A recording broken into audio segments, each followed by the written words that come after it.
Hello नमस्कार साथियों, स्वागत है आपका हमारे यूट्यूब चैनल स्टेट लेवल पर। दोस्तों, इससे पहले मैं एक वीडियो करा चुका हूं जिसमें मैंने भारतीय संविधान की विशेषताओं को कराया था, कुछ प्रस्तावना का हिस्सा भी कराया था। आज यूपी पैट जो परीक्षा 28 या 29 अक्टूबर को प्रस्तावित है, उसी को ध्यान में रखते हुए सिलेबस के अकॉर्डिंग उसका दूसरा टॉपिक दोस्तों मैंने लिया है।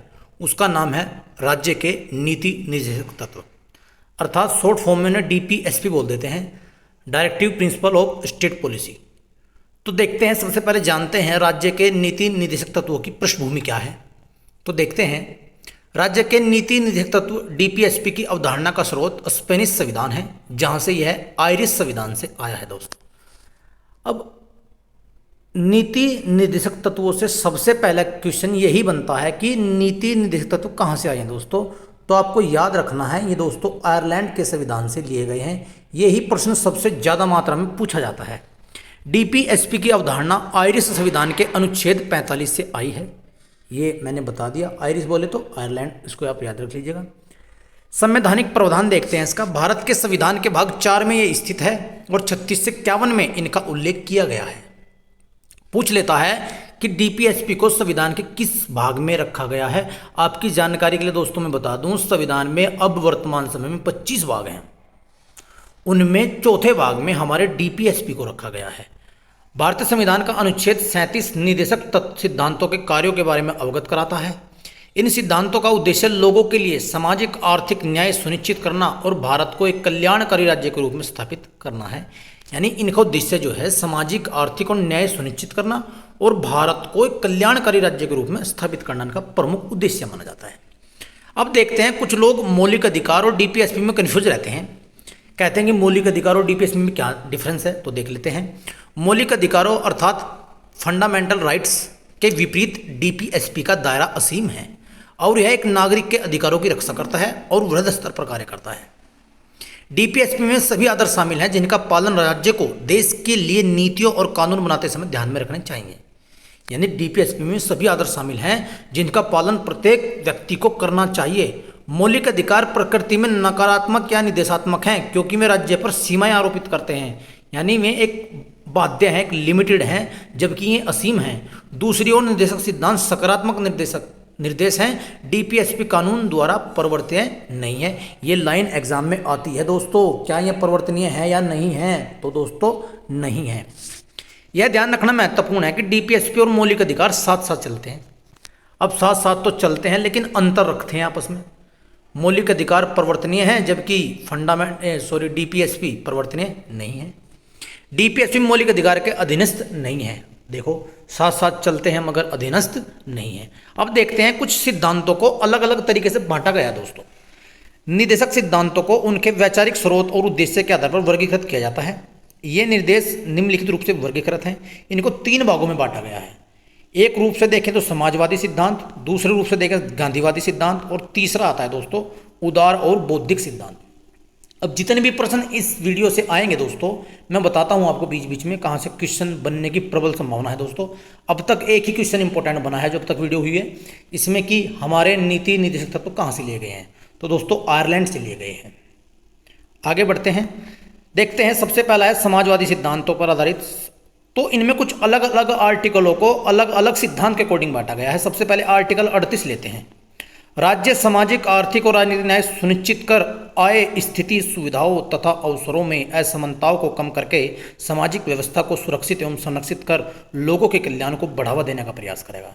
यानी आर्टिकल 38 ये कहता है कि राज्य सामाजिक आर्थिक और राजनीतिक न्याय, मैंने बताया था 3 प्रकार के न्याय हमारी प्रस्तावना हमें देती है। सुविधाओं तथा अवसरों को समानताओं को कम करके सामाजिक व्यवस्था को सुरक्षित एवं संरक्षित करके लोगों के कल्याण को बढ़ावा देने का प्रयास करेंगे और एक उच्च स्तर का राज्य स्थापित करने का काम करेंगे। अब बात करते हैं आर्टिकल 29। राज्य विशेष रूप से निम्नलिखित नीतियों को सुरक्षित करने की दिशा में कार्य करेगा। अब में देखते हैं नीतियां कौन कौन सी हैं। सभी नागरिकों को आजीविका के पर्याप्त साधन का अधिकार है। भौतिक संसाधनों के स्वामित्व और नियंत्रण को सामान्य जन की भलाई के लिए अवस्थित करना। कुछ ही व्यक्तियों के पास धन को संकेंद्रित होने से बचाना। पुरुषों और महिलाओं दोनों को समान कार्य के लिए समान वेतन। श्रमिकों की शक्ति और स्वास्थ्य की सुरक्षा, बच्चों के बचपन एवं युवाओं का शोषण न होने देना, ये सभी डीपीएसपी के अंतर्गत रखे गए हैं, आर्टिकल 39 के अंतर्गत रखे गए हैं। अब बात करते हैं इसी सिद्धांत में एक और आर्टिकल आता है, आर्टिकल 41। बेरोजगारी, बुढ़ापा, बीमारी और विकलांगता के मामलों में कार्य करने, शिक्षा पाने और सार्वजनिक सहायता पाने का अधिकार सुरक्षित करना है। बात करते हैं आर्टिकल 42 की। राज्य काम की न्याय संगत और मानवीय परिस्थितियों को सुनिश्चित करने और मातृत्व राहत के लिए प्रदान करेगा। दोस्तों बात करते हैं आर्टिकल 43। राज्य सभी कामगारों के लिए निर्वाह योग्य मजदूरी और एक उचित जीवन स्तर सुनिश्चित करने का प्रयास करेगा। और बात करते हैं आर्टिकल 43A, ये आने लायक है दोस्तों। उद्योगों के प्रबंधन में श्रमिकों की भागीदारी सुनिश्चित करने के लिए राज्य कदम उठाएगा। और अब बात है आर्टिकल 47 की, लोगों के पोषण स्तर और जीवन स्तर को ऊपर उठाना, सार्वजनिक स्वास्थ्य में सुधार करना, ये आर्टिकल 47 करता है। अब एग्जाम में क्वेश्चन क्या आता है यहाँ से देखो, अब तक 3 से 4 क्वेश्चन बनने की प्रबल संभावना। जैसे भाई नीति निर्देशक तत्वों को कहाँ से लिया गया, आयरलैंड से लिया गया। दूसरा क्वेश्चन आता है ये किस भाग में रखे गए हैं, भाग 4 में रखे गए हैं। संविधान के अंतर्गत इनको किन आर्टिकल के मध्य रखा गया है, आर्टिकल 36 से 51 के मध्य रखा गया है। अब देखते हैं गांधीवादी सिद्धांत। गांधीवादी सिद्धांत में आर्टिकल 40 आता है, ग्राम पंचायतों को स्वशासन इकाइयों के रूप में संगठित करने के लिए कदम उठाएगा। आर्टिकल 43 यहाँ भी आता है, राज्य ग्रामीण क्षेत्रों में व्यक्तिगत या सहकारी आधार पर कुटीर उद्योगों को बढ़ावा देने का प्रयास करेगा। और आर्टिकल 43A ऊपर चला गया, बी की बात करते हैं, सहकारी समितियों के स्वैच्छिक गठन, स्वायत्त कामकाज, लोकतांत्रिक नियंत्रण और पेशेवर प्रबंधन को बढ़ावा देने का काम आर्टिकल 43B करेगा। दोस्तों बात करते हैं आर्टिकल 46। राज्य समाज के कमजोर वर्गों, विशेषकर अनुसूचित जातियों, SC, अनुसूचित जनजातियों, ST और अन्य कमजोर वर्गों के शैक्षिक और आर्थिक हितों को बढ़ावा देगा। दोस्तों बात करते हैं आर्टिकल 47 की। राज्य सार्वजनिक स्वास्थ्य में सुधार के लिए कदम उठाएगा, नशीले पेय तथा स्वास्थ्य के लिए हानिकारक नशीले पदार्थों का सेवन पर रोक लगाएगा। और आर्टिकल 48 मोस्ट इंपोर्टेंट दोस्तों, परीक्षा में कई बार आ चुका है, गायों, बछड़ों और अन्य दुधारू पशुओं के वध पर रोक लगाने और मवेशियों को पालने और उनकी नस्लों में सुधार करने के लिए दोस्तों राज्य के डीपीएसपी कार्य करेंगे। ये 47-48 मैंने बता दिया, ये दोबारा से रिपीट हो गया। बात करते हैं तीसरे सिद्धांत की, उदार बौद्धिक सिद्धांत पर आधारित निर्देश, जिसमें आर्टिकल 44 को रखा गया है, भारत के राज्य क्षेत्र के नागरिकों के लिए एक समान नागरिक संहिता का प्रयास करेगा। दोस्तों अभी कुछ दिन पहले ये बात बड़ी ही चर्चा का विषय बनी हुई थी, इसलिए ये बात इस बार एग्जाम में 100% चांस है इस बात के आने के। आर्टिकल 44 समान सिविल संहिता या नागरिक संहिता आर्टिकल 44 के अंतर्गत रखा गया है। बात करते हैं आर्टिकल 45, यह भी इंपॉर्टेंट माना जाता है, सभी बच्चों को 6 वर्ष की आयु पूरी करने तक प्रारंभिक बाल्यावस्था देखभाल और शिक्षा प्रदान करना, ये दोस्तों माना जाता है। अब बात करते हैं आर्टिकल 48, ये ऊपर भी चलेगा, दोबारा फिर रिपीट हुआ है, कृषि और पशुपालन को आधुनिक और वैज्ञानिक आधार पर संगठित करना। बात करते हैं 48A की, पर्यावरण की रक्षा सुधार करना, देश, वनों और वन्यजीवों की रक्षा करना, ये भी एग्जाम में कई बार रिपीट हुआ है। दोस्तों आगे बढ़ते हैं आर्टिकल 49, राज्य की कलात्मक और ऐतिहासिक महत्व के प्रत्येक स्मारक या स्थान की रक्षा करना। और आर्टिकल 50, राज्य की लोक सेवाओं में न्यायपालिका और कार्यपालिका से अलग करने के लिए कदम उठाना। तो यहाँ से दोस्तों आर्टिकल 50 भी इम्पोर्टेंट हो जाता है। ठीक इसी क्रम में आगे बढ़ें, आर्टिकल 51 यह घोषणा करता है कि राज्य अंतर्राष्ट्रीय शांति और सुरक्षा स्थापित करने का प्रयास करेगा, यानी राज्य ये प्रयास करेगा कि अंतर्राष्ट्रीय शांति बनी रहे और इसके लिए सुरक्षा स्थापित करने का प्रयास करेगा। राष्ट्रों के साथ न्यायपूर्ण और सम्मानजनक संबंध बनाए रखेगा, अंतर्राष्ट्रीय कानून और संघीय दायित्वों के लिए सम्मान को बढ़ावा देगा, मध्यस्थता द्वारा अंतर्राष्ट्रीय विवादों के निपटारे को प्रोत्साहित करेगा। अब देखते हैं डीपीएसपी में कुछ संशोधन भी हुए हैं, ये भी बड़ा इंपॉर्टेंट विषय है दोस्तों। सबसे पहले 42वां संविधान संशोधन देख लेते हैं जो 1976 में हुआ था। इसमें नए निर्देश जोड़कर संविधान के भाग 4 में कुछ बदलाव किए गए, जैसे आर्टिकल 39A जोड़ दिया गया, गरीबों को निःशुल्क कानूनी सहायता प्रदान करना। आर्टिकल 43A जोड़ दिया गया, उद्योगों के प्रबंधन में श्रमिकों की भागीदारी को दिखाया गया। और अनुच्छेद 48A जोड़ दिया गया, पर्यावरण की रक्षा और उसमें सुधार करना। यानी इससे पहले 39 आर्टिकल हुआ करता था, 43 हुआ करता था, 48 हुआ करता था, उसमें संशोधन करके ए पार्ट जोड़ दिया गया। बात करते हैं 44वें संविधान संशोधन की जो 1977 में हुआ था दोस्तों। ये दोस्तों थोड़ा सा मिसप्रिंट हो गया है, 44वां संविधान संशोधन दोस्तों 1978 में हुआ था, इसके लिए माफ़ी चाहूँगा दोस्तों।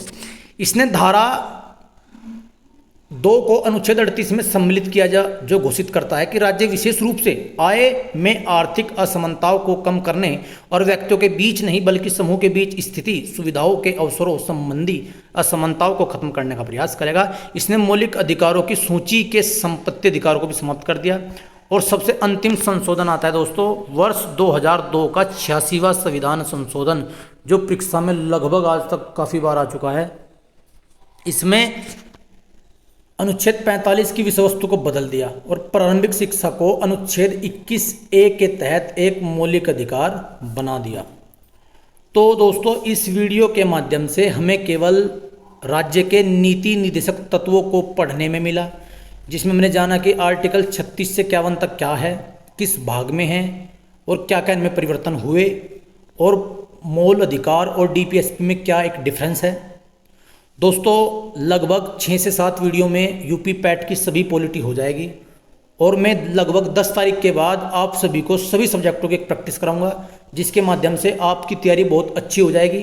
अभी मैं केवल थ्योरी करा रहा हूं, लेकिन 10 तारीख के बाद मैं आपके क्वेश्चन भी लिया करूंगा। जैसे डीपीएसपी के क्वेश्चन ले लिए, मौलिक अधिकार के क्वेश्चन ले लिए, भारत के संविधान की विशेषता क्वेश्चन ले लिए।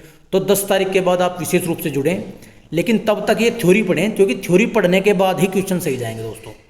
तो दोस्तों इस वीडियो में सिर्फ इतना ही। आप इस वीडियो को देखिए, बार बार देखिए, ताकि डीपीएसपी की एक समझ विकसित हो सके और राज्य के नीति निर्देशक तत्व को आप जान सकें आखिरकार वास्तव में है क्या। यहाँ से क्वेश्चन 100% दोस्तों एग्जाम में आएगा, इसलिए आप इस वीडियो को बार बार देखिए। पसंद आए तो लाइक कीजिए, सब्सक्राइब कीजिए और कमेंट करके मुझे बताइए कि आपको मेरी वीडियो कैसी लगी। धन्यवाद दोस्तों।